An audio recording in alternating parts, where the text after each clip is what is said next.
अस्सलाम वालेकुम नाजरीन, मैं हूं सईद गोंदल और आप देख रहे हैं career to retire, a channel dedicated to all serving employees of Pakistan, चाहे वो गवर्नमेंट एम्प्लॉइज हों, चाहे वो प्राइवेट एम्प्लॉइज हों, पेंशनर्स हों या सीनियर सिटीजन हों या स्टूडेंट्स हों। उनकी हेल्प के लिए, उनकी गाइडेंस के लिए और उनकी रहनुमाई के लिए तैयार किया गया है। नाजरीन, बजट 2025 गुजर गया। जो उम्मीदें थी वो पूरी नहीं हुई, किसी की हो गई। अब उसमें सबसे पहले मैंने सोचा कि पेंशनर्स के लिए थोड़ी सी डिटेल दे दूं, क्योंकि बजट 2025 के बाद पेंशनर और उनके घर वालों के लिए चंद सवाल बहुत अहम हो गए हैं। मसलन, क्या वाकई पेंशन में इजाफा हुआ है? इजाफा हुआ है तो कितना हुआ है? फैमिली पेंशन के नए रूल्स क्या हैं? और 7% जो इजाफा हुआ है वो किस बुनियाद पर हुआ है? क्या रिटायरमेंट के बाद जॉब करने वालों को अब सैलरी नहीं मिलेगी? ये हैं वो चंद सवालात और नुकात जिनको वाज़ेह अंदाज में बयान करने के लिए और समझने के लिए हम कोशिश करेंगे। नाजरीन, सबसे पहले ये समझना बहुत ज़रूरी है कि असल पेंशन होती क्या है। नाजरीन, जब एक सरकारी मुलाजम एक ख़ास वक्त तक अपनी सर्विस करने के बाद रिटायर होता है, जो मिनिमम 25 साल होती है, तो उसकी एक ग्रास पेंशन निकाली जाती है एक ख़ास फार्मूले के तहत। उसकी जो बेसिक सैलरी होती है उसको उसकी सर्विस जो उसने मुकम्मल की होती है उसके साथ ज़रब दे के, और अब ग्रास पेंशन आपकी जो पेंशन स्टेटमेंट होती है उसके ऊपर भी मेंशन होती है, जो आपको AGPR देता है या आपका रिस्पेक्टिव डिपार्टमेंट आपको देता है। और वो आपकी जो ग्रास पेंशन होती है उसमें 65% आपकी पेंशन होती है, नेट पेंशन होती है, और 35% आपकी कम्यूटेशन उसमें से कैलकुलेट होती है। जो 65% आपकी नेट पेंशन होती है वो आपकी बेस लाइन पेंशन होती है, और नए रूल के मुताबिक आइंदा के लिए जितनी इंक्रीजेज होंगी वो उस बेस लाइन पेंशन पर होंगी। फॉर एग्जांपल, अभी जो 7% बढ़ी है आपकी पेंशन, ये बेस लाइन जो आपकी पेंशन है उसके साथ ज़रब दे के वो निकाली जाएगी और उसको अलग रख दिया जाएगा।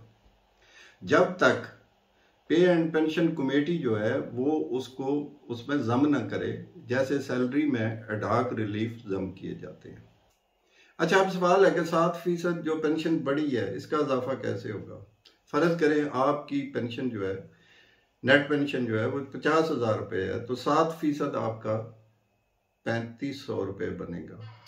अगर आपकी मौजूदा मजमूई पेंशन तमाम साबका इजाफों के साथ 85,000 या 90,000 भी है, फिर भी आपका जो पेंशन इंक्रीज है वो उसी पे लगेगा जो आपकी बेस लाइन 50,000। अच्छा, अब अगला सवाल है कि फैमिली पेंशन क्या होती है। नाजरीन, अगर कोई रिटायर्ड या सर्विस में मौजूद मुलाजिम वफात पा जाता है तो उसकी अहलिया या वारसीन को जो पेंशन दी जाती है उसे फैमिली पेंशन कहा जाता है।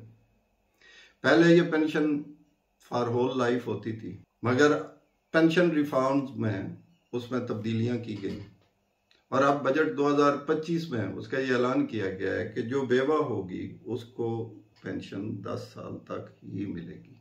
लेकिन ये अभी हतमी फैसला नहीं है। जब तक फाइनेंस डिवीजन की तरफ से कोई लेटर इशू नहीं होता, जैसे सैलरी इंक्रीज का लेटर इशू होता है, उसी में ये सारी डिटेल्स होंगी और उसके बाद ही इसका फैसला होगा कि वो उसकी एक्चुअल क्या टेन्योर है। तो अब जब फाइनेंस डिवीजन की तरफ से लेटर इशू होगा तो उसी में मेंशन होगा कि फैमिली पेंशन को कहां तक महदूद किया गया है, और ये फैमिली पेंशन पर 7% जो इजाफा है उसी तरह लगेगा जो आपकी बेस लाइन पेंशन होगी उसी पर 7% उसका इंक्रीज होगा। अब एक और तब्दीली की गई है कि अगर कोई सरकारी मुलाजम या अफसर रिटायर होने के बाद कोई गवर्नमेंट जॉब करता है, उसको कॉन्ट्रैक्ट पे मिलती है, किसी सूरत में मिलती है, तो या वो पेंशन रखेगा या सैलरी रखेगा। अब ये एक खास कर 1 से 16 तक के मुलाजमीन जो हैं उनके लिए तो बहुत बड़ा नुकसान है, क्योंकि वो अपना लाइफ स्टैंडर्ड बेहतर करने के लिए दो नौकरियां करते थे, पार्ट टाइम करते थे, तो अब उनके लिए मुश्किल होगा। क्योंकि जो लोग 5, 6, 10 लाख पे वो जॉब कर रहे हैं उनको 2 लाख पेंशन छोड़ना कोई मुश्किल नहीं होगा। इसलिए एक ये भी बहुत बड़ा अपसेट है। नाजरीन, ये तो थी बजट के बाद पेंशन और फैमिली पेंशन की अपडेट्स। उम्मीद है कि आपको ये मालूमात अच्छी लगी होगी। अगर आपको वीडियो पसंद आई हो तो सब्सक्राइब करें, वीडियो को लाइक करें और शेयर करें, ताकि ज़्यादा से ज़्यादा लोगों तक ये मालूमात पहुंच सकें और आइंदा मज़ीद अच्छी वीडियो तैयार करने में मदद मिल सके। अपने घर वालों का और आसपास वालों का ख्याल रखिएगा। अल्लाह हाफ़िज़।